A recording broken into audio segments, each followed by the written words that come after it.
সামনে রমজান, নিয়ত করেন, কথা কয় না, নিয়ত করেন যে রমজান এসে গেছে। হুজুর রমজানে 2 দিন আগে বয়ান করতে আসছে, আল্লাহ চাইলে 18 রমাদান, মানে এই যে 18 তারিখ থেকে হয়তো বা তারাবি পড়া লাগতে পারে, 19শে ফেব্রুয়ারি হতে পারে প্রথম রোজা।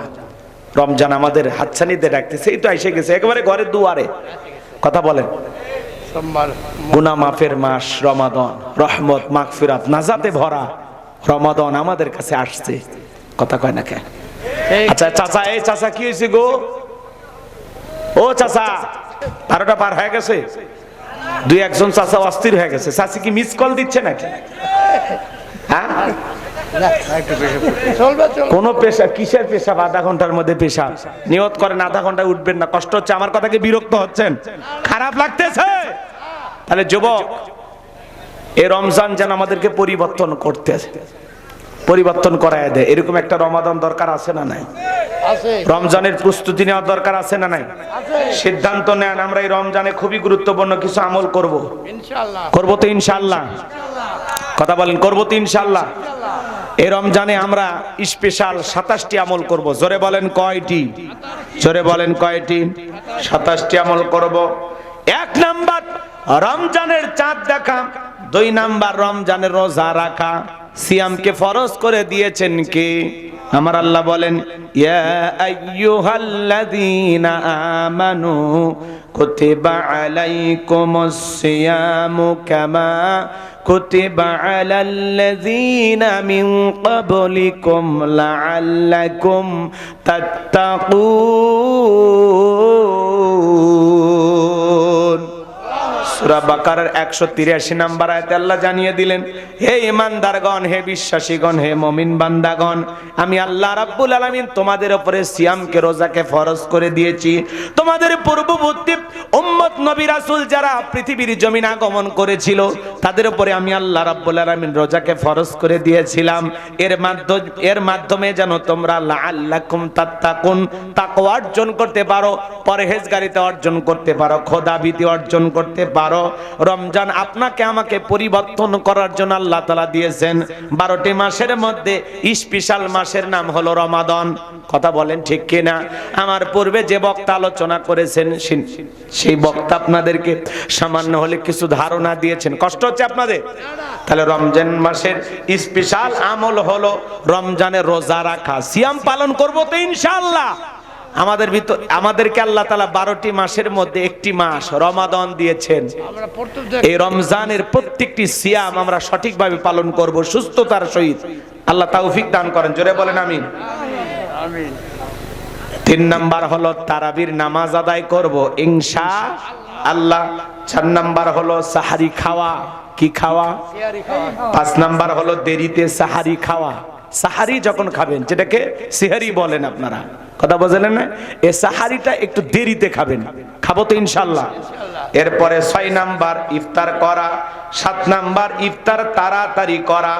8 নাম্বার ইফতারের সময় দোয়া করা। 9 নাম্বার ইফতার ও সাহারিতে খেজুর খাওয়া। আল্লাহ রাব্বুল আলামিন যেন সহজ করে দেন, দামটা যেন হাতের নাগালে থাকে, আল্লাহ কবুল করেন। ইফতার এবং সাহারিতে খেজুর খাওয়া সুন্নাত। এই আমল চালু থাকবে তো ইনশাআল্লাহ? 10 নাম্বার রোজা অবস্থায় বেশি বেশি দোয়া করতে থাকা। 11 নাম্বার সকল প্রকার গুনাহ বর্জন করা। 12 নাম্বার ঝগড়া পরিহার করা। 13 নাম্বার মিথ্যা ত্যাগ করা। 14 নাম্বার বেশি বেশি ভালো কাজ করা। 15 নাম্বার বেশি বেশি ইস্তেগফার করা। 16 নাম্বার মিসওয়াক করা। 17 নাম্বার ওমরা করা। যাদের টাকা আছে, হাজী সাহেব হয়েছেন, রমজানের ওমরা করতে যাবেন। রমজানে ওমরা করা মানে হজের সমতুল্য সওয়াব। সুবহানাল্লাহ বলবেন না? সুবহানাল্লাহ। রাসূল বলেছেন যে রমজানে ওমরা করলে সেজন্য আমার সাথে হজ করলো। আল্লাহু আকবার বলবেন না? আমরা আমল করব ইনশাআল্লাহ। 18 নাম্বার তাহাজ্জুদ পড়া ও দোয়া করা। 19 নাম্বার রোজাদারকে ইফতার করানো। 20 নাম্বার বেশি বেশি সাদাকা করা। 21 নাম্বার শেষের দশকে বেশি বেশি ইবাদত বندگی করা। 22 নাম্বার শেষের দশকে লাইলাতুল কদর তালাশ করা। 23 নাম্বার রমজানের শেষ দশকে লাইলাতুল কদরে দোয়া করা। 24 নাম্বার সাদাকাতুল ফিতর আদায় করা। 25 নাম্বার কোরআন তেলাওয়াত বেশি বেশি করা। 26 নাম্বার অন্যকে কোরআন শোনানো, 27 নাম্বার ইতিকাফ করা। আমরা এই রমজানে স্পেশাল 27টি আমল করব তো ইনশাআল্লাহ। আল্লাহ তৌফিক দান করুন, জোরে বলুন আমিন। সময় সংক্ষিপ্ত জন্য অল্প করে বললাম বাজান গো আমার। এই যে রমজান এসে গেছে, 2 দিন পরে রমজান, কি বলেন তারাবি পড়ার দরকার আছে না নাই? কি 2 মিনিটে 2 রাকাত? এমনও হুজুর আছে বিদ্যুতের গতি ফেল, তারাবি মানেই নাকি তাড়াতাড়ি, মার একটা বাড়ি। তারাবি মানে তাড়াতাড়ি না, ধীরস্থির ভাবে পড়তে হবে। 4 রাকাত পড়ে পড়ে বিশ্রাম নিতে হবে, আবার 4 রাকাত পড়ে বিশ্রাম নিয়ে পড়তে হবে। আর আমার বাংলাদেশে 20 রাকাত 20 মিনিটে শেষ। এমনও হুজুর আছে বিদ্যুতের গতি ফেল, 16 মিনিটে শেষ। খালি আলহামদু আর দলিন বোঝা যায়, মাঝখানে কি ভূমিকম্প হয়েছে হুজুর নিজেও জানে না। আছে না না? সোনার মক্কা মদিনায় তারাবি পড়লাম, সেখানে সময় লাগলো 1 ঘন্টা 45 মিনিট, 20 রাকাত। কথা বোঝেন নাই?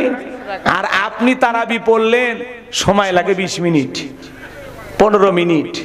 আছে না নাই? কি হুজুর ভাই খালি শুরু করে আল্লাহু আকবার, আলহামদুলিল্লাহ রাব্বিল আলামিন, মালিক ইয়াউমিদ্দিন,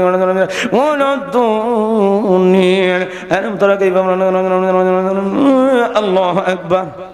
কি যে কত কত গণ করে আছে না নাই? সব মুখের মধ্যে চাচা ভাই একটু স্পষ্ট করেন, আস্তে আস্তে পড়েন, পড়ার মধ্যে সুন্দর আছে। তাড়াহুড়ো করেন, খুব বেশি তাড়াহুড়ো করেন না, একটু সৌন্দর্য করে পড়েন। আলহামদুলিল্লাহি রাব্বিল আলামিন, আর রহমানির রহিম, মালিক ইয়াউমিদ্দিন, ইয়াকা না'বুদু ওয়া ইয়াকা নাস্তাঈন, ইহদিনাস সিরাতাল মুস্তাকিম, সিরাতাল লাযীনা আন'আমতা আলাইহিম, গায়রিল মাগদুবি আলাইহিম ওয়ালাদ-দাল্লিন। তা একটু বোঝা যাবে। আর আপনি আলহামদুলিল্লাহ, আর রুকু 3 সেকেন্ডও থাকে না। রুকু যেতে দেরি, মাথা তুলতে দেরি নাই, আবার ওই মুরব্বি চাচা একটু মোটামুটি মাজা সোজা করতে করতে সিজদাও দুটে আছে না নাই ভাই? এই তাড়াহুড়ো করে নামাজ পড়া যাবে না। রমজান মাস বোনাসের মাস, যেই মাসে একটি নফল ফরজের সমতুল্য, একটি ফরজ 70টি ফরজের সমতুল্য। সুবহানাল্লাহ কোন। আসুন রমজান মাসে আমরা ইবাদত করি, 4 রাকাত পড়ে পড়ে বিশ্রাম নেন, দোয়া তাসবিহ পড়েন, কোরআন তেলাওয়াত করেন, জুস খান, পানি খান, বিশ্রাম নেন, খেজুর খান, দম নেন, নিয়ে আবার 4 রাকাত শুরু। আরামায়েশে পড়বেন, 1.5 ঘন্টা যাক, 2 ঘন্টা যাক, 3 ঘন্টা যাক, সমস্যা কি?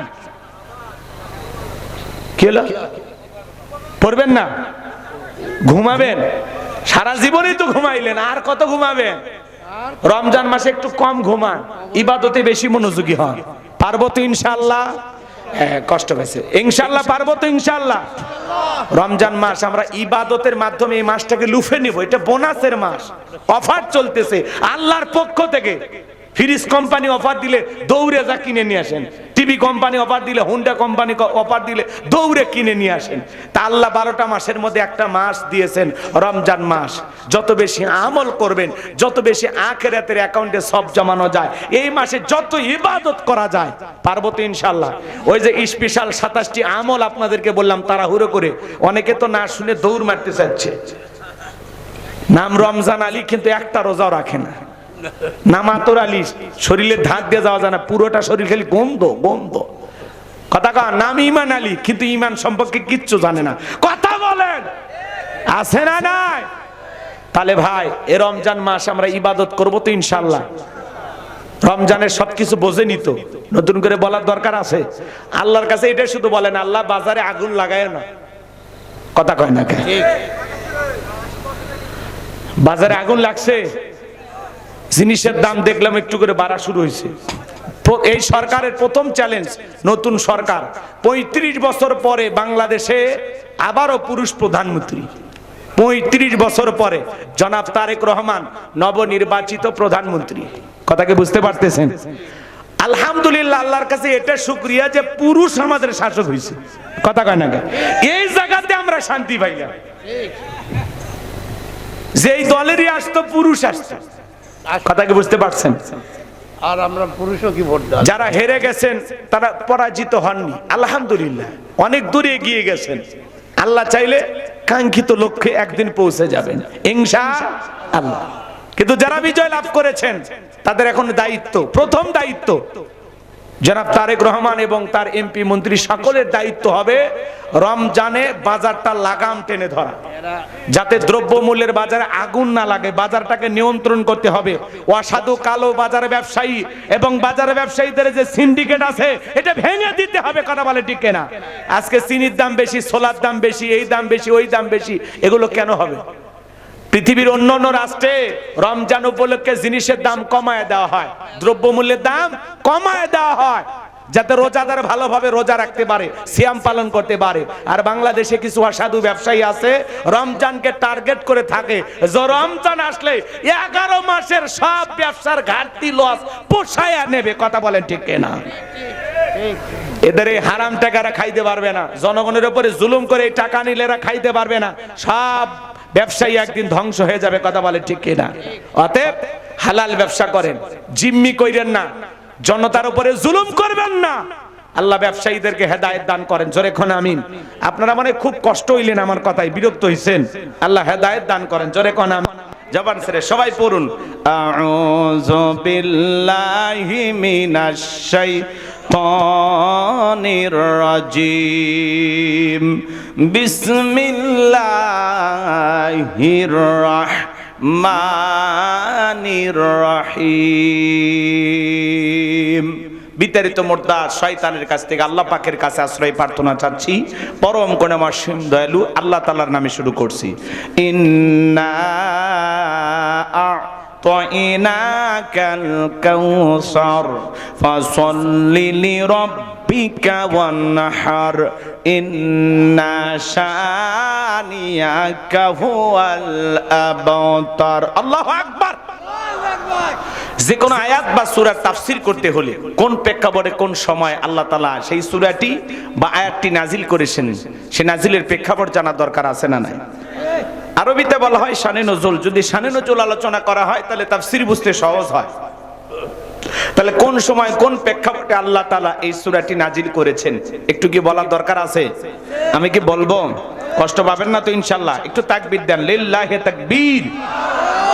সম্মানিত ভাইয়েরা আমার, নবীজির প্রিয় সাহাবী হযরতে আনাস রাদিয়াল্লাহু তাআলা বলেন, নবীজি কাবার হাতিমে হেলান দিয়া বসা, আমি তাকায়া দেখি নবীজির মনটা ভীষণ খারাপ, মুখটা মলিন, চোখের কোনা দিয়া অশ্রু ঝরতেছে।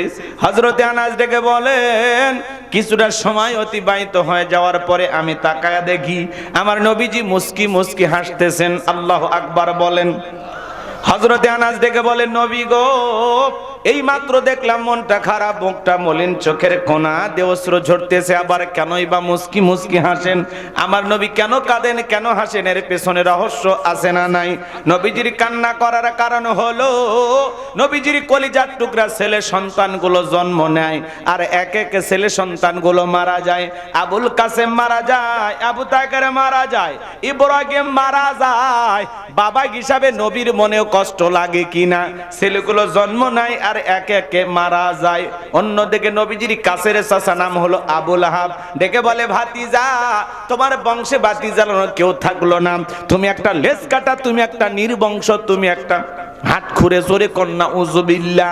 এই কথাগুলো বলে সমালোচনা করে। আপনারাই বলুন বাজান, আল্লাহ না করুক আপনার আমার সন্তান যদি মারা যায়, কাছের আত্মীয় স্বজনদের উচিত সান্ত্বনা দেওয়া, বিপদের দিনে সান্ত্বনা দেওয়া।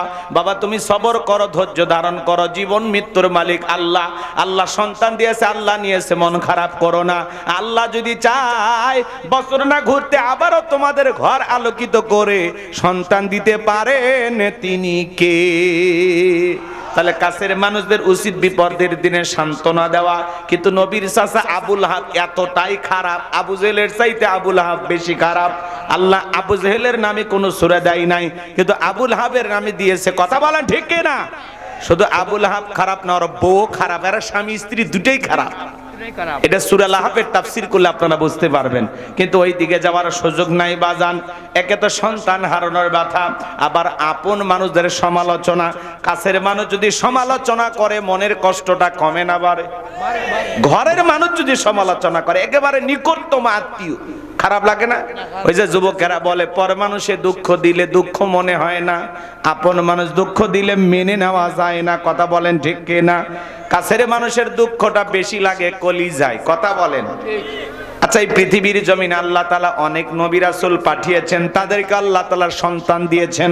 তাদের সন্তানগুলো প্রাপ্ত বয়স পর্যন্ত, যৌবন পর্যন্ত পৃথিবীর জমিনে জীবিত ছিল, কিন্তু নবীজির একটা ছেলে সন্তানও কেন জীবিত থাকলো না? আল্লাহ তাআলা কেন তাদেরকে শিশুকালে উঠায় নিলেন? এর পেছনে কারণ আছে না নাই? নবীজির ছেলে সন্তানগুলো শিশুকালে বিদায় নেওয়ার পেছনে কারণ আছে তিনটি। জোরে বলেন কয়টি? নবীর উম্মত হিসেবে জানতে মনে চায় না আল্লাহ নবীজির ছেলে সন্তানগুলোকে কেন শিশুকালে উঠায় নিলেন? একটা ছেলে কেন জীবিত থাকলো না? এর পিছনে কি সেই তিনটি কারণ? কারা কারা শুনবেন একটু হাত তুলে দেখান তো বাজান। লিল্লাহি তাকবীর। একটু জোরে আওয়াজ দেন, লিল্লাহি তাকবীর। হাত নামান আমার ভাইয়েরা। কি সেই তিনটি কারণ যদি আমি বলতে চাই, 3 নাম্বার আয়াতের আলোচনা করা লাগবে। আমি কি 1 নাম্বার আয়াত বাদ দিয়ে 3 নাম্বারে যাব, নাকি আস্তে আস্তে শুরু করা যাক? ধৈর্য আছে তো ভাই? ধৈর্য আছে তো ইনশাআল্লাহ? একটু সময় দেন বাজানের সামনে গেলে মজা পাবেন। যুবক নিরাশ হয় না, তোমরা যুবক, আমিও যুবক, তোমাদের মনের দুঃখটাকে আমি বুঝি। একটু অপেক্ষা করো, যুবকদের আলোচনা হবে ইনশাআল্লাহ। মা বোন যারা আসছেন, মা ও নওগাঁর মা বোনেরা, আপনারও নিরাশ হবেন না। মা আপনাদের জন্য স্পেশাল কিছু আলোচনা হবে ইনশাআল্লাহ। রাগ করতেছেন? একটু মন খারাপ করেন না বাজান, সামনের দিকে যাই। আমি যে কথা বলতে চাচ্ছিলাম, নবীজির ছেলে সন্তানগুলো মারা গেলেন, তাহলে একে তো সন্তান হারানোর ব্যথা, আপন মানুষদের সমালোচনা, অন্যদিকে সাহাবায়ে কেরাম যারা ইসলাম ধর্ম গ্রহণ করে, কাফের বেঈমানরা তাদের উপর নির্যাতন জুলুমের স্টিম রোলার চালায়। হযরতে বেলাল তখনও কালেমা পড়ে মুসলমান হন নাই। নবীজি রাতের বেলায় দারুল আরকামে বসা, হযরতে বেলাল নবীজির দরবারে উপস্থিত হয়ে গেলেন। নবীজির চেহারা মোবারক দিকে তাকাইয়া ডেকে বলেন, নবী গো, আপনার চেয়ে সুন্দর মানুষ আমি জীবনে কোনোদিন দেখি নাই। বলুন সুবহানাল্লাহ। আপনার আমার নবী কতটা সুন্দর ছিলেন জানেন? হযরতে জাবের রাদিয়াল্লাহু তাআলা আনহু বলেন, পূর্ণিমার রাত আমি রাসূলের বাড়িতে গিয়েছিলাম, সেদিন দেখেছিলাম চাঁদ উদয় হয়েছে দুইটা, একটা চাঁদ আসমানে আর একটা চাঁদ জমিনে। হযরতে জাবের বলেন, আমি একবার আকাশের পূর্ণিমার চাঁদের দিকে তাকাই, আর একবার নবীজির চেহারার দিকে তাকাই। ওই আকাশের পূর্ণিমার চাঁদের চাইতে আমার নবীকে আমার কাছে বেশি সুন্দর মনে হয়। জোরে কোন সুবহানাল্লাহ। আপনার আমার নবী কতটা সুন্দর ছিলেন বাজান। নবীর সম্মান মর্যাদাকে আমরা বুঝি না। এক জায়গায় বললাম, ভাই বলেন তো আমাদের নবীর নাম কি? বলে হুজুর আব্দুল কাদের জেলানী। পীর সাহেবের নাম মুখস্থ আছে, কপাল পোড়া নবীর নামটা বলতে পারে না। আম্মা জান আয়েশা ডেকে বলেন, মিশরের নারীরা ইউসুফ আলাইহিস সালামের চেহারার দিকে তাকাইয়া ফল কাটতে গিয়ে আঙ্গুল কেটে ফেলে দিয়েছিল। ওরা যদি একবার আমার নবীর চেহারার দিকে তাকাইতো, শুধুমাত্র আঙ্গুল নয়, আঙ্গুল কাটতে কাটতে, হাত কাটতে কাটতে কখন যে নিজের কলিজা কেটে দুভাগ করে দিত, মুহূর্তের জন্য টের পাইতো না। আপনার আমার নবী এতটাই সুন্দর। আম্মা জান আয়েশারা বলেন, ও দুনিয়ার মানুষ, তোমাদের একটা সূর্য আছে, আমি আয়েশার একটা সূর্য আছে। তোমাদের সূর্য উদয় হয় দিনের বেলায়, আর আমি আয়েশার সূর্য উদয় হয় রাতের বেলায়। আম্মা জান আয়েশা একদিন সেলাইয়ের কাজ করতেছিলেন, হঠাৎ করে হাত থেকে সুইটা পড়ে গেল। বাতিতে কোনো তেল ছিল না, বাতি জ্বালাইতে পারলেন না, অপেক্ষায় বসে থাকলেন। নবী যখন এশার সালাত আদায় করার পরে ঘরের ভিতরে প্রবেশ করে সর্বপ্রথম নবীজি আম্মা জান আয়েশাকে সালাম দিলেন। নবী ঘরে ঢুকে স্ত্রীকে কি দিলেন? সালাম দিলেন। নবী যদি ঘরে ঢুকে তার স্ত্রীকে সালাম দেন, নবীর উম্মত হিসেবে এই সুন্নত আপনার আমার ঘরে চালু থাকার দরকার আছে না নাই? তাহলে বাড়িতে ঢুকে বউকে সালাম দিবেন, আসসালামু আলাইকুম রহিমা, কেমন আছো সোনা? ঘরের দরজাটা খোলো না, আমি তোমার লিটনের বাপ, তোমার পাগল দিওয়ানা। কথা বলেন। বউ খুশি হয়ে দরজা খুলে দিবে, কথা বলেন ঠিক কি না? কিন্তু আপনার আমার ব্যবহার এত মিষ্টি না, ঘরে দরজা চিৎকার মেরে ডাক দেয়, এ রুবেলের মা, এ দরজা খোল, বেশি দেরি হলে দরজা ভাঙে ফেলে দিয়া, আজ তোর পিঠের ওপর কি যে হবি রে। ভিতর থেকে বউ বলে, এটা স্বামী না সেকেন্ড আজরাইল, কথা কন ঠিক কি না? ঘরে ঢুকে বউকে সালাম দিবেন, সালাম আছে যেখানে শান্তি আছে, সালাম আছে যেখানে সমাধান আছে। স্ত্রীকে সালাম দিবেন, লোকজন যদি না থাকে, যুবক শোনো, বইয়ের হাতটা ধরে মুসাফা করবেন। জোরে বলেন কার হাত? এরা কথা কয় না কে? বউ নাই এতিম তোমরা? জোরে বলেন এতিম। বউ আছে না নাই? তাহলে বইয়ের হাত ধরে মুসাফা করে, এ যুবকে বইয়ের হাত, পাশের বাড়ি ভাবির হাত না ধরলে ঝাঁটা দিয়ে পিটাবে। বইয়ের হাত ধরে মুসাফা করবেন। নিজের বউকে দেখে সালাম বের হয় না, পাশের বাড়ি ভাবিকে দেখলে কি সালাম, আসসালামু আলাইকুম ভাবি, সালাম উঠলে বের হয়, আছে না না? স্ত্রীকে সালাম দেবেন, সালাম দেওয়ার পরে লোকজন না থাকলে বইয়ের হাতটা ধরে মুসাফা করবেন। আর একেবারে যদি ময়দান ফাঁকা পান, কোলাকুলিও সেরে নেবেন, কথা বলেন ঠিক কিনা? একসাথে যদি এই তিনটা আমল করতে পারেন, আপনাদের দাম্পত্য জীবনের উপরে শান্তি আর রহমত নাজিল করবেন কে? জোরে বলেন।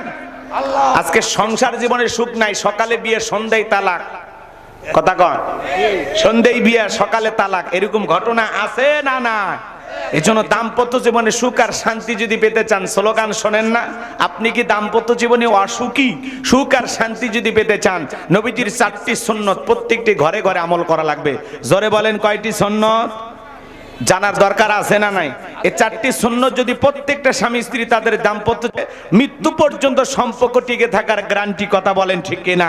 কারা কারা এই স্পেশাল 4টি সুন্নত শুনতে চান? দুই হাত তুলে আল্লাহকে দেখান, লিল্লাহি তাকবীর।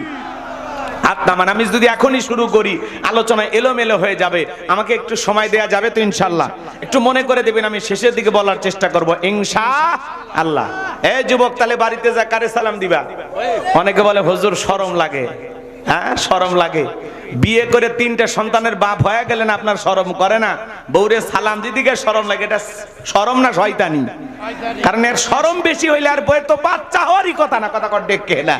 ভাইয়েরা আমার, তাহলে বাড়িতে যাব, ওকে সালাম দিবেন। হঠাৎ করে সালাম দিলে বউ চমকে উঠতে পারে, কারে সালাম দিলা? তখন বলবেন শেফালির মা, তোরে সালাম দিলাম। বউ তখন বলতে পারে, আজকে আবার কোন হুজুরের মুরিদ নিয়ে বাড়িতে ঢুকলা? সেদিনই তুমুকের গাছের কলা চুরি করলা। 2-4 দিন একটু ঠাট্টা বিদ্রুপ করতে পারে, অভ্যাসে পরিণত হয়ে যাবে। আস্তে আস্তে চালু থাকেন, হাল ছাড়া যাবে। হ্যাঁ, হাল ছাড়া যাবে না। ছোট ছোট বাচ্চাদেরকে সালাম দিবেন। এক মুমিন আর এক মুমিনের গৃহে প্রবেশ করতে হলে সালাম দিয়ে অনুমতি নিয়ে প্রবেশ করতে হবে। কার অর্ডার? আল্লাহর অর্ডার। জোরে বলেন কার অর্ডার? সালাম দিয়ে অনুমতি নিয়ে ঢোকা লাগবে। মতলব কয় বাড়ির মধ্যে ঢোকেন না, আগে নিজের মতলব ঠিক করেন। যাত্রার বাড়ির মধ্যে ঢুকে পড়ে, আছে না নাই? মহিলা তখন দৌড়ে ওন্না ঠিক করবে যায়, আছে না নাই? আগে সালাম দেন, অনুমতি নেন, তারপরে ঢোকেন। ভাই, একটা বাড়িতে মানুষ কোন অবস্থায় থাকে না থাকে, আপনি এরকম কে গো?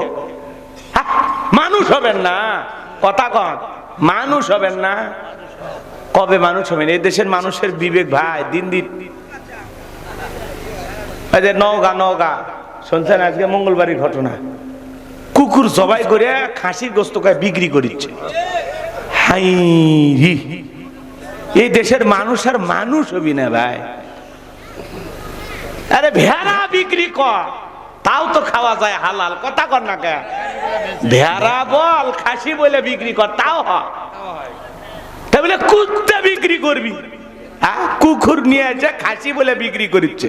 এর আগে কাচ্চি টাউন খেলো না, কুকুরের কাচ্চি, কথা কর। কুকুর জবাই করে সেই গোস্ত দিয়ে কাচ্চি বানাইছে। আর আজকে নওগাঁর মঙ্গলবাড়ি এলাকায় ধামুরহাট থানায় শুনছেন না, কুকুর জবাই করে খাসির গোস্ত বলে বিক্রি করতেছে। ধরা পড়ে কষায় গোস্ত দিয়ে পালাছে। কে বাড়িতে নিয়ে যা, তোর বউ 4টা রান্না করে কি লেবি, শয়তান, কথা কন। এজন্য আল্লাহ কি বলেন? উলাইকা কাল আনআম বালহুম আদল।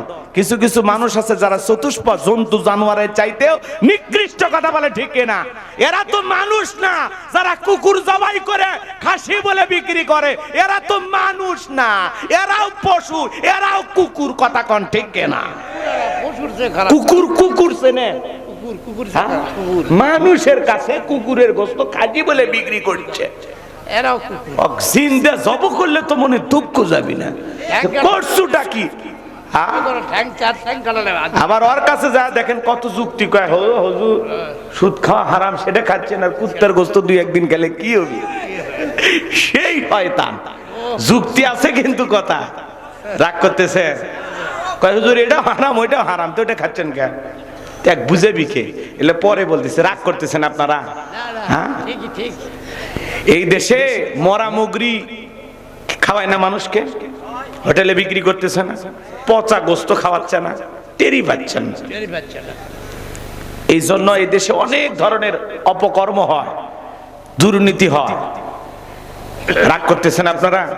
সৌদি আরবে হোটেলগুলোতে যারা বাংলাদেশি হোটেলগুলো চালায়, গল্প করলাম যে হুজুর কি অবস্থা ভাই, বলছে হুজুর একটা জায়গায় নোংরা কোনো কিছু রাখতে পারবেন না, 19-20 হবে না, বাসি কোনো খাবার পরের দিনে বিক্রি করতে পারবে না, যা সব টাটকা। আইসা ওরা কোনো কথা বলবে না, প্রশাসনের লোকজন আছে, আইসা কোনো কথা বলবে না, সব ঘুরে ঘুরে দেখে যায়, রিপোর্ট দিয়ে দিবে। আর যদি ঘুষ দিতে চান তো অবস্থা খারাপ। সঙ্গে সঙ্গে কথা বোঝেন নাই? ঘুষ দেয় না ভয়ে।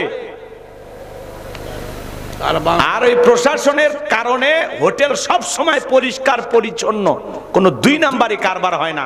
মরা মুরগিও খিলায় না, কুত্তাও খায় না, এগুলো তো দূরের কথা, এগুলো ওরা স্বপ্নেও ভাবে না। কথা বলে ঠিক কিনা? আর এই দেশে কুকুর খাসি বলে বিক্রি হচ্ছে। সুবহানাল্লাহ না নাউজুবিল্লাহ? একটু জোরে কর নাউজুবিল্লাহ। আমার ভাইয়েরা কষ্ট মনের মধ্যে নেবেন না বাজান, মন খারাপ করছেন নাকি? কোন কথা বলতেছিলাম মনে হয় ভুলে গেছেন। এ বাজান, এজন্য মানুষ হওয়ার দরকার আছে না নাই? তাহলে নিজেকে ইমানদার মুমিন যদি দাবি করেন, প্রত্যেকটা মুমিন আজকে সিদ্ধান্ত নেন, কারো বাড়িতে প্রবেশ করতে হলে সালাম দিয়ে অনুমতি নিয়ে ঢুকবো। আল্লাহ সূরা নূরের 27 নম্বর আয়াতে যে আমল আমাদেরকে দিয়েছেন, আল্লাহর এই আমলটা আমরা করব তো ইনশাআল্লাহ, আল্লাহর দেওয়া ওয়াদাটা পালন করব তো ইনশাআল্লাহ। লম্বা হবে বাজান, লম্বা করার কোনো সুযোগ নাই। আম্মা জান আয়েশা ডেকে বলেন, নবীজি যখন সালাম দিয়ে প্রবেশ করলেন, নবীজির চেহারার আলোতে সইটা কই পড়ে আছে আমি পরিষ্কার দেখতে পেয়েছি। বলুন সুবহানাল্লাহ। পাইলে নিরালাই গো নবী, পাইলে নিরালাই, পাইলে নিরালাই গো নবী, পাইলে নিরালাই। দুই কদমে চুমু খাবো, দুই কদমে চুমু খাবো, চরণ ধুলি মাগবো গায়। পাইলে নিরালাই গো নবী, পাইলে নিরালাই। জোরে কোন মারহাবা। হ্যাঁ, কেমন নবী পাইছি বাজান, নবীর শান মান মর্যাদা কত। যে নবী হ্যাঁ বললে তামাম পৃথিবীবাসীর জন্য আল্লাহ পাক হালালে পরিণত করে দেয়, যে নবী না বললে তামাম পৃথিবীবাসীর জন্য আল্লাহ পাক হারামে পরিণত করে দেয়। আসমানের চাঁদের দিকে ইশারা করলে চাঁদ দুই টুকরো হয়ে যায়, জমিনে পা তুললে মাওলা পাকের আরশে আজিমে পৌঁছে যায়। বলুন আল্লাহু আকবার। নবী যখন হেঁটে যেতেন, আসমানের মেঘ এসে নবীকে ছায়া প্রদান করতেন, যে ওই নবীর চেহারার উপরে মশা মাছি পড়া হারাম। নবী যখন ঘেমে যেতেন, আম্মা জানেরা নবীজির দেগের ঘামগুলো শিশির ভিতরে জমা রাখতেন। বিশেষ দিনে নবীজির দেগের ঘামগুলো সুগন্ধি হিসেবে ব্যবহার করা হতো। বলেন সুবহানাল্লাহ। নবীজি থুতু নিক্ষেপ করলে সেখান থেকে সুগন্ধি বের হয়ে যায়। নবীজি ওযু করলে ওযুর পানি দিয়ে সুগন্ধি বের হয়ে যায়। আল্লাহু আকবার। নবী যে রাস্তা দিয়ে হেঁটে যায়, ওই রাস্তা দিয়ে সুগন্ধি পাওয়া যায়। আরে কেমন নবী পাইছি, যেই ছাগলের স্তনে দুধ নাই, নবী হাত লাগায় দিলে দুধে পরিপূর্ণ হয়ে যায়। যে খাবার 2-3 জন মানুষ খাবে, ওই খাবারে যদি নবীজির হাতটা লেগে যায়, শত শত মানুষ খাবার খেয়েও যেমন খাবার তেমনি থাকতো। যেই নবীর চেহারার দিকে তাকাইলে পেটের ক্ষুধা নিবারণ হয়ে যাইতো। একটু জোরে কন্যা সুবহানাল্লাহ। নবীর সম্মান মর্যাদা কয়টা কথা বলবো বাজান। সেই নবীর কাছে বেলাল কথা মনে আছে না নাই? হযরতে বেলাল ডেকে বলে, নবী আপনি কালেমার দাওয়াত দেন, ইসলামের প্রচার প্রসার করেন, দয়া করে আমারে কালেমা পড়ে মুসলমান বানায় দেন। নবীজি পড়ায়া দিলেন বেলালকে, লা ইলাহা ইল্লাল্লাহু মুহাম্মাদুর রাসূলুল্লাহ সাল্লাল্লাহু আলাইহি ওয়াসাল্লাম। হযরতে বেলাল কালেমা পড়ে মুসলমান হয়ে গেল। নবী আমার ডেকে বলে, বেলাল ইসলামের অবস্থা কোন ভালো না, কালেমা পড়েছ আপাতত প্রকাশ করা যাবে না। আপনারা বলেন তো বাজান, ইসলামের অবস্থা কি সব সময় ভালো থাকে? আজও তাম পৃথিবীর দিকে তাকায় দেখেন, যেখানে মুসলমান সেখানে নির্যাতন জুলুম আছে না নাই? আজও ফিলিস্তিনের নেতানিয়াহু মুসলমানের রক্ত নিয়ে খেলা করে, আজও চীনের উইগুরে মুসলমানদেরকে হত্যা করা হয়, আজও ভারতে গরুর গোশত খাওয়ার অপরাধে মুসলমানকে পিটিয়ে হত্যা করা হয়। কথা বলেন ঠিক কিনা? আজও এই দেশে মুসলমান সেখানে নির্যাতন জুলুম আছে না নাই? তাম পৃথিবীর জালেম আর বেঈমানরা, ওই পশ্চিমা শক্তির সাদা চামড়ার দলেরা তারা ঐক্যবদ্ধ হয়েছে পৃথিবীর জমিন থেকে ইসলাম আর মুসলমানকে মুছে ফেলে দেবে।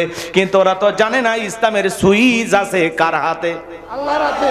আর একটু জোরে কোন আমার আল্লাহ বলেন, ইউরিদুনা লিতুফিউ নূরাল্লাহি বিআফওয়াহিহিম ওয়াল্লাহু মুতিম্মু নূরিহি ওয়ালাউ কারিহাল কাফিরুন। সূরা সাফ আয়াত নাম্বার 8 আমার আল্লাহ রাব্বুল আলামিন জানিয়ে দিলেন, কাফেররা চায় মুখের ফুৎকারে দিনের আলোকে, ইসলামের আলোকে, কোরআনের আলোকে নিভায় দিতে। আমার আল্লাহ ডেকে বলেন, আল্লাহু মুতিম্মু নূরিহি, এই জমিনে দিনের আলোকে, কোরআনের আলোকে, ইসলামের আলোকে আমি আল্লাহ রাব্বুল আলামিন প্রতিষ্ঠিত করে ছাড়ব। যদিও কাফের বেঈমানদের অন্তরে যত ধরনের জ্বালা যন্ত্রণা হোক না কেন, ইসলাম আছে, ইসলাম থাকবে। ইসলামকে নিভিয়ে দিতে আসবে যারা, ইসলামকে বিদায় করতে আসবে যারা, আল্লাহ তাদেরই বিদায়ের ঘন্টা বাজিয়ে দেবে। কথা বলেন ঠিক কিনা? ঠিক। কোরআনের কথা চলছে, কোরআন আছে, ইসলাম আছে, থাকবে। কথা বলেন। কথা মন খারাপ করতেছেন? না না, কোরআনের কথা চলবে, সূর্য যত দিন জ্বলবে। ইসলাম ছিল, ইসলাম আছে, ইসলাম থাকবে। ইসলামকে বিদায় করতে আসবে যারা, আল্লাহ নমরুদ, ফিরাউন, আবু জাহেলের মতো তাদেরকে বিদায় করবে। কথা বলে ঠিক না? এদেশেও যারা মুসলমানের রক্ত নিয়ে খেলা করেছিল, নিরীহ আলেমদেরকে শাপলা চত্বরে হত্যা করেছিল, আলেমদেরকে ধরে ধরে ফাঁসির দড়িতে ঝুলিয়েছিল, মিথ্যা মামলা হামলা দিয়ে এদেশের মানুষকে যারা জেলখানায় বন্দী করেছিল, ক্ষমতার চেয়ার দিয়ে রান্না করা ভাত আল্লাহ খাইতে দেয়নি। কথা বলে ডেকে না? ইতিহাস ভুলে যাবেন না, সে আল্লাহ আজও আছে না নাই? আছে। আমরা চাইছিলাম ম্যাডাম পদত্যাগ করেন, আল্লাহ বলে কিসের পদত্যাগ? ইন্না বাতাশা রাব্বিকা লাশাদীদ, আল্লাহর পাকড়াও বড় কঠিন। আল্লাহ ধরে না, যেদিন ধরেছে মামু বাড়ি দিল্লি গিয়ে চলেছে। দিল্লি চলে যায় নাই? আছে, আবার আসতেছে। আসুক না, সমস্যা কি? মেয়ে মানুষ কতদিন বাইরে থাকবে? আসুক। রাগ করতেছেন? আমার ভাইয়েরা মন খারাপ করতেছেন মনে হয়। এ বাজান গো আমার, যারাই জুলুম করবে, মুসলমান রক্ত নিয়ে খেলা করবে, ওদের জীবনের পরিণতি কখনো ভালো হতে পারে না। কথা কি বুঝতে পারছেন? যত বড়ই ক্ষমতাধর হোক, পৃথিবীতে যেমন জায়গা হয় নাই, আজও যারা মুসলমানদের উপরে, ইমানদারদের উপরে, আল্লাহওয়ালাদের উপরে জুলুম করবে, মসজিদ মাদ্রাসাকে দেখে যারা নাক ছিটকাবে, যারা কোরআনওয়ালা ইসলামওয়ালাদেরকে পছন্দ করবে না, তাদের জায়গা পৃথিবীর জমিনে হবে না। কথা বলেন ঠিক কিনা? আমার ভাইয়েরা, হযরতে বেলালকে নবী আমার ডেকে বলে, বেলাল ইসলামের অবস্থা ভালো না, কালেমা পড়েছ, আপাতত প্রকাশ করা যাবে না। বেলাল ডেকে বলে, নবী গো, আমার জীবনের কোনো দাম নাই। আমার মনিব ওমায়কে বলেছিলাম উট দুম্বা ছাগল পেশাব পায়খানা করে দেয়, এই ঘরে থাকতে আমার বড় কষ্ট হয়। ওমায়ে ডেকে বলে, বেলাল উট দুম্বা ছাগলের দাম আমার কাছে আছে, কিন্তু তোর মতো কালো হাফসি বেলালের দাম আমার কাছে নাই। নবী আমার জীবনের কোনো দাম নাই, আপনি শুধু দোয়া করেন মৃত্যু পর্যন্ত যেন কালেমার পথে টিকে থাকতে পারি। এই কথা বলে হযরতে বেলাল চলে গেলেন। পরের দিন সকালবেলা সূর্য উদয় হয়ে গেছে, অনেকটা বেলা হয়ে গেছে, হযরতে বেলাল দরজা খোলে না। অন্য চাকর বাকর যারা আছেন নালিশ নিয়ে চলে গেছে ওমায়ের কাছে, যা বলেন এত এখন পর্যন্ত বেলাল দরজা খোলে নাই, তাই নাকি? বলে হ্যাঁ ঠিক আছে চলো যাই। দরজায় ডাক দেয়, বেলাল দরজা খোল। হযরতে বেলাল দরজা খোলে না, জোরে করে ধাক্কা মারছে। যখন দরজা খুইলা গেছে, তখন এইবার উমায়ে তাকায়া দেখে যেই রাত্রিতে বেলাল কালেমা পড়ে মুসলমান হয়েছে, ওই রাত্রিতে একটা উট দুম্বা ছাগলের কাছে কোনো পেশাব পায়খানা নাই। জোরে কোন মারহাবা। এইবার উমায়ে ডেকে বলে, চাকরের দল, বেলালের বিরুদ্ধে মিথ্যা অভিযোগ দাও। তোমরা যখন ঘুমাচ্ছিলে, বেলাল তখন ময়লা আবর্জনা পরিষ্কার করেছে, তাকায় দেখো না একটা উট্টুম্বা ছাগলের কাছে কোনো পেশাব পায়খানা নাই, যাও নিজেদের কাজ করো। এই কথা বলে ওদেরকে তাড়িয়ে দিয়া এক পা দুপা করে হযরতে বেলালের কাছে চলে গেলেন। হযরতে বেলাল দেয়ালে পিঠটা লাগাইয়া জিহ্বা নাড়ায় জিকিরি করতেছে কার? এইবার হযরত বেলালকে হালকা করে ধাক্কা মারছে, যখন জবান দিয়ে কালেমার আওয়াজ বের হয়েছে, তখন এইবার ডেকে বলে, বেলাল তোর জবান দিয়ে কি শুনলাম, তুমি কি মুসলমান হয়েছো? হযরতে বেলাল ডেকে বলে, মুসলমান হয় যারা মিথ্যা কথা বলতে পারবে না তারা। অকুলু কওলান সাদীদা। আরেকটু জোরে বলেন আল্লাহু আকবার। মুসলমান হবে যারা সত্যবাদী হবে তারা, মুসলমান কখনো মিথ্যাবাদী হতে পারে? আমাদের সমাজে মিথ্যাবাদী আছে না নাই? বড় পেটে মিথ্যা, খালি পেটে মিথ্যা, মিথ্যা বলতে বলতে চেহারা বেঁকা হয়ে গেছে, এক পা কবরে চলে গেছে, এত মিথ্যা কথা বলে শয়তান পর্যন্ত বলে আমি এত খারাপ না। কথা বলেন, কই মিথ্যা না বলে পেটের ভাতই হজম হয় না, আছে না না? এত মিথ্যা কথা মানুষ কেমনে বলে? হাইরে মিথ্যা, জানার ভয় নাই। মিথ্যা বলার চ্যাম্পিয়ন চ্যাম্পিয়ন। হাইরে বাবা কি মিথ্যা! আপনাদের বাংলাদেশের কথা বলতেছি না, কিন্তু এলা ভারত হয়, এদেশের মানুষ সত্যবাদী, আর নওগাঁর মানুষ সব আল্লাহ ওলি, জিন্দা শাহজালাল। এদিকে বলতে কোনো ভেজাল নাই গো। রাগ করতেছেন নাকি আপনারা? হ্যাঁ, গাইবান্ধার লোক কি না, আমরা হলে ছয় নাই বুঝি না। রেজাল্টই বলে দিচ্ছে গাইবান্ধার লোক কি, আপনি বুঝিচ্ছেন না। হ্যাঁ, রাগ করতেছেন নাকি আপনারা? গাইবান্ধার লোক সহজ সরল, ওদের মুখেও যা অন্তরেও তাই। ছয় নয় নাই, কথা কন, বোঝে না। রাগ করতেছেন নাকি আপনারা? চলেন না সামনের দিকে যাই। এ বাজান গো আমার, ও মায়ে দেখে বলে, বেলাল তোর জবান দিয়ে কি শুনলাম, তুমি কি মুসলমান হয়ে গেছো? হযরতে বেলাল দেখে বলে, মুসলমান হয় যারা মিথ্যা কথা বলতে পারে না তারা। এই কথা শোনার পরে দেখে বলে, বেলাল তুমি কি মুসলমান হয়েছো? হযরতে বেলাল দেখে বলে, হ্যাঁ, গতকাল রাত্রিতে নবীজির হাতে হাত রেখে আমি কালেমা পড়ে মুসলমান হয়েছে। এইবার ও মায়ে দেখে বলে, বেলাল তুমি যদি চাও উট্টুম্বা ছাগলের মালিক তোমাকে বানায়া দেব, থাকার জন্য ভালো ঘরের ব্যবস্থা করে দেব। হযরতে বেলাল দেখে বলে, ও মাইয়া রে, দুনিয়ার কোনো পার্থিব সম্পদের বিনিময়ে বেলাল তার ঈমান বিক্রি করবে না। বলুন আল্লাহু আকবার। আর একটু জোরে কর না, আল্লাহু আকবার। আমার ভাইয়েরা, গভীর মনোযোগ দিয়ে কথাগুলো শুনে যাবেন বাজান। আমি গুনাহগার যে কথা বলতে চাচ্ছিলাম, হৃদয়ের কান পেতে কথাগুলো শুনে যান। এইবার ওমায় ডেকে বলে, আমার কথা না শুনলে বড় নেতা আবু জেলকে খবর দেব। হযরতে বেলাল ডেকে বলে, কোন বড় নেতা ছোট নেতা এখন কাউকে গোনার টাইম নাই। আমি দুনিয়ার কোন আবু জেলকে ভয় করি না, আমি ভয় করি আমার আল্লাহকে। বলুন আল্লাহু আকবার। এইবার ওমায় দৌড়ে চলে গেল আবু জেলের বাড়িতে, যা বলেন তার সংবাদ খুব খারাপ, আমার বাড়ি কিতদাস বেলাল কালেমা পড়ে মুসলমান হয়েছে। তাই নাকি? বলে হ্যাঁ, ঠিক আছে চলো যাই।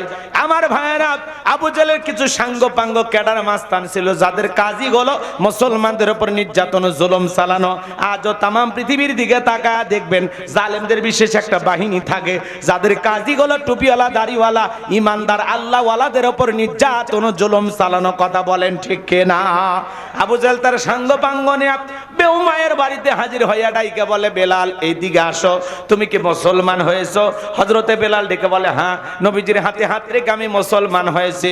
এইবার আবু জেল ডেকে বলে, বেলাল তুমি যদি চাও উট্টুম্বা ছাগলের মালিক বানায়া দেব, থাকার জন্য ভালো ঘরের ব্যবস্থা করে দেব, ব্যবসা বাণিজ্য যদি করতে চাও দিরহাম টাকা পয়সা যা লাগে দেব। বেলাল তুমি চাইতে দেরি, তোমার চাহিদাগুলো আমরা পূরণ করতে দেরি করব না।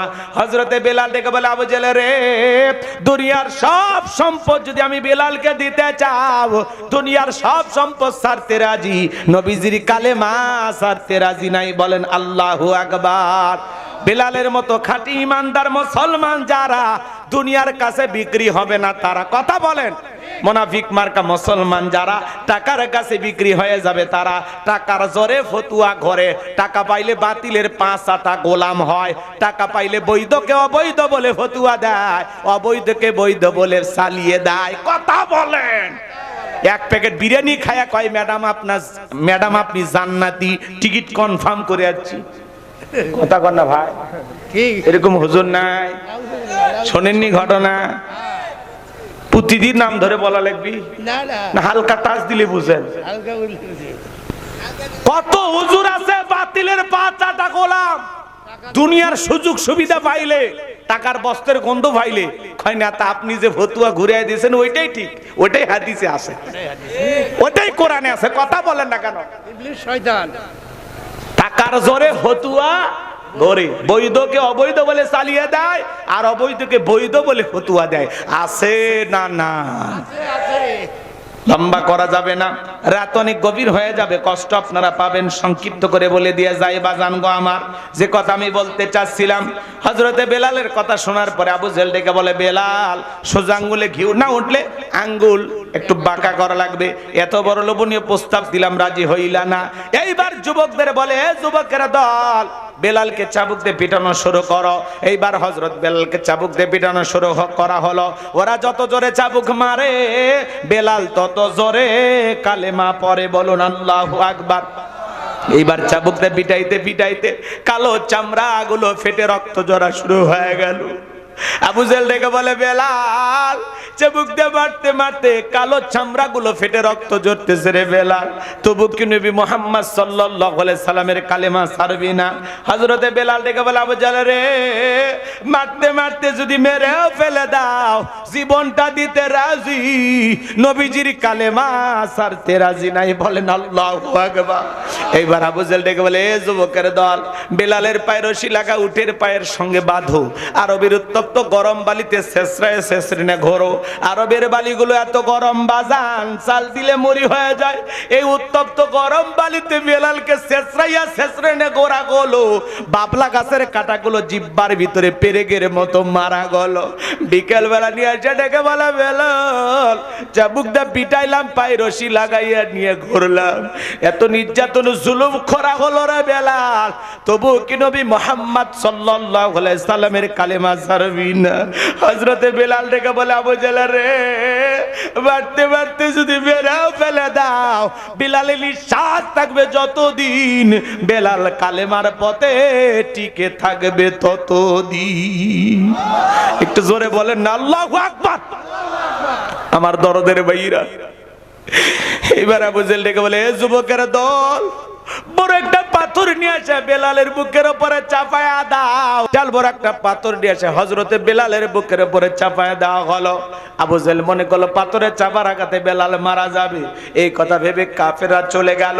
হাত বাঁধা পা বাঁধা রক্তাক্ত জিহ্বাটা নাড়াইয়া বুকের উপরে বিশাল বড় পাথর নিয়া হযরতে বেলাল তবুও জিকির করতেছে। কার? ও নওগাঁর মুসলমানেরা, আপনাকে আমাকে জিকির করার জন্য কেউ মারে না, ফেটে না, ধমক দেয় না, তবু আমরা কপাল পরে আল্লাহর জিকির করি না। হাদিস শরীফের ভিতরে আসছে বাজান, নবীজি আমার বলেছেন, যার জিহ্বাটা আল্লাহর জিকিরে তরু তাজা থাকবে, আল্লাহর জিকিরে ভিজা থাকবে, ওই জিহ্বাওয়ালা মানুষ কোনোদিন জাহান্নামের আগুনে জ্বলবে না। বলুন সুবহানাল্লাহ। ফাযকুরুনি আযকুরুকুম ওয়াশকুরুলি ওয়ালা তাকফুরুন। বান্দারে তোমরা আমাকে স্মরণ করো, আমি আল্লাহ তোমাকে স্মরণ করব। কৃতজ্ঞতা প্রকাশ করো, অকৃতজ্ঞ হয়েও না। তাহলে সব সময় জবানে জিকির চালু রাখতে হবে। কার? মাঠে ময়দানে কাজ করতে করতে আল্লাহর জিকির করা যায়, ব্যবসা বাণিজ্য করতে করতে আল্লাহর জিকির করা যায়, অফিস আদালতে বসে বসে আল্লাহর জিকির করা যায়, রাস্তা দিয়ে হাঁটতে হাঁটতে আল্লাহর জিকির করা যায়। এ বাজান জিকির করার জন্য আলাদা সময় লাগে না, সব সময় জবানে জিকির চালু রাখবেন। সুবহানাল্লাহ, আলহামদুলিল্লাহ, লা ইলাহা ইল্লাল্লাহ, আল্লাহু আকবার, সুবহানাল্লাহি ওয়া বিহামদিহি, সুবহানাল্লাহিল আযীম। আল্লাহু আকবার। মা বোন যারা আবার শুনতেছেন, মাসে কয়েকদিন আপনারা অসুস্থ থাকেন, যে সময় নামাজ পড়া নিষেধ, ওই সময়গুলোতে আপনারা বেশি বেশি জিকির করবেন। জিকির করতে কোনো বাধা নিষেধ নাই। ও মা বোনেরা, আপনারা ওই সময়গুলোতে বেশি বেশি করে জিকির করবেন। মা নবীর এক নরম সাহাবী, সহজ সরল সাহাবী ডেকে বলেন, হুজুর ইসলামের এত বিধি বিধান আমার মনে থাকে না, সহজ কোনো আমল আমারে দেন। নবী ডেকে বলে, আমার সাহাবী শুনে নাও, জেনে নাও, সব সময় আল্লাহর জিকিরে যদি জিহ্বাটা তরু তাজা রাখতে পারো, আল্লাহর জিকিরে যদি জিহ্বাটা ভিজে রাখতে পারো, এই জিকির তোমাকে জান্নাতে পৌঁছায় দেবে। বলুন সুবহানাল্লাহ। কেউ যদি রাতের বেলায় ঘুমানোর আগে জিকির করতেছে সুবহানাল্লাহ সুবহানাল্লাহ, আল্লাহর জিকির করতেছে। হঠাৎ করে চোখের মধ্যে ঘুমটা চলে আসে। আমার আল্লাহ বলে, আমার ফেরেশতারা, আমার বান্দা সারা রাত জায়গায় জায়গায় জিকির করলে যে সব হয়, আমার বান্দার আমল নামায় সেই সব লেখায় দাও। বলুন সুবহানাল্লাহ। এ বাজান গো আমার, এই জন্য কৃপণতা করবেন না, জিকির করবেন। জিকির করলে অন্তরটা তরুতাজা থাকে, জিকির করলে দিলটা পরিষ্কার থাকে, জিকির করলে অন্তরটা নরম থাকে, জিকিরকারী বান্দার ভিতরে অহংকার থাকে না। আমি যে কথা বলতে চাচ্ছিলাম বাজান, হযরতে বেলাল রক্তাক্ত জিহ্বাটা নাড়াই আল্লাহর জিকির করে আর ডেকে বলেন, আল্লাহ তুমি তো সেই আল্লাহ, ইব্রাহিমের জন্য যদি নমরুদের আগুনকে ফুলের বাগান বানায় দিতে পারো, ও আল্লাহ তুমি কি পারো না বেলালের বুকের পাথরটাকে তুলার মতো নরম বানায় দিতে? আমার বুকের উপরে পাথর থাকার কারণে তোমার মতো মালিকের জিকির করতে বড় কষ্ট হয়। ও আল্লাহ তুমি কি পারো না বেলালের বুকের পাথরটাকে তুলার মতো নরম বানায় দিতে? হযরতে বেলাল দোয়া করতে দেরি, আসমানের মালিক আল্লাহ দোয়া কবুল করতে দেরি করে নাই। বেলালের বুকের পাথরটাকে আমার আল্লাহ তুলার মতো নরম বানিয়ে দিয়েছেন। বলুন সুবহানাল্লাহ। আশিকে রাসূল বেলাল নবীর পাগল বেলাল নবীকে কতটা ভালোবাসতেন জানেন? ও নওগাঁর মানুষেরা শুনে যান, নবী যখন মক্কা নগরীতে পথ চলতো, বেলাল একবার ডানে যায় একবার বামে যায়। নবী ডেকে বলে, বেলাল একবার ডানে যাও একবার বামে যাও, ব্যাপারটা বুঝি না। হযরতে বেলাল ডেকে বলে, নবী গো, আপনি কালেমার দাওয়াত দেন, ইসলামের প্রচার প্রসার করেন, এই কাফেরাগুলো আপনার শত্রু। আপনাকে টার্গেট করে যদি ডান থেকে তীর নিক্ষেপ করে গো নবী, ওই তীরটা যেন সর্বপ্রথম আমি বেলালের বুকের ভিতরে ঢোকে, আবার বাম দিকে যায়। মনে মনে ভাবি, ওরা যদি বাম থেকে তীর নিক্ষেপ করে, ওই তীরটা যেন সর্বপ্রথম আমি বেলালের বুকের ভিতরে ঢোকে। আমি বেলাল মারা গেলে ইসলামের ক্ষতি হবে না, আপনি নবী মারা গেলে ইসলাম আর মাথা উঁচু করে সামনের দিকে দাঁড়াতে পারবে না। বলুন আল্লাহু আকবার। আর একটু জোরে বলেন আল্লাহু আকবার। কতটা আশিকে রাসূল ছিলেন, নবীকে কতটা মহব্বত করতেন, ভালোবাসতেন জানেন? নবী যেদিন ইন্তেকাল করেছিলেন, হযরতে বেলাল ছোট্ট বাচ্চার মতো ফুপিয়ে ফুপিয়ে কান্না করে। সাহাবীরা বলে, ভাই বেলাল এত কান্না করবেন না, আপনি থেমে যান, একটু শান্ত হন। হযরতে বেলাল ডেকে বলেন, না আমি আর কোনোদিন আজান দেব না, আমি আজান দেওয়ার পরে নবীজি ইমামতির মুসল্লায় দাঁড়াবে না, আমি বেলাল আর কোনোদিন আজান দেব না। এই কথা বলে আর ছোট্ট বাচ্চার মতো ফুপিয়ে ফুপিয়ে কান্না করে আর বলে, আমি মদিনায় থাকবো না, আমি মদিনায় থাকলে পাগল হয়ে যাব। নবীজি সোমবারে তিনি ইন্তেকাল করলেন। 3 দিন পরে তামাম পৃথিবীর উম্মতকে কাঁদিয়ে আজ মদিনার সবুজ গম্বুজের নিচে আপনার আমার নবী শায়িত। হযরতে বেলাল মদিনা ছেড়ে চলে গেলেন। 6টা মাস অতিবাহিত হয়ে যায়, বেলাল মদিনায় আসে না। নবীজি ঘুমের ঘরে ডাইকা বলে, বেলাল আয় আয় মদিনায় আয়। কত মানুষ মদিনায় এসে নবীকে সালাম দিয়া যায়। ও বেলাল আয়, একবার আইসা আমি নবীর কবরের পাশে দাঁড়ায় সালাম দিয়া যা। হযরতে বেলাল নবীকে স্বপ্নে দেখার পর আর দেরি করলেন না। পরের দিনে মদিনার পথে পাগলের মতো ছুটে আসলেন বেলাল। মসজিদে নববীতে বেলাল আসছে,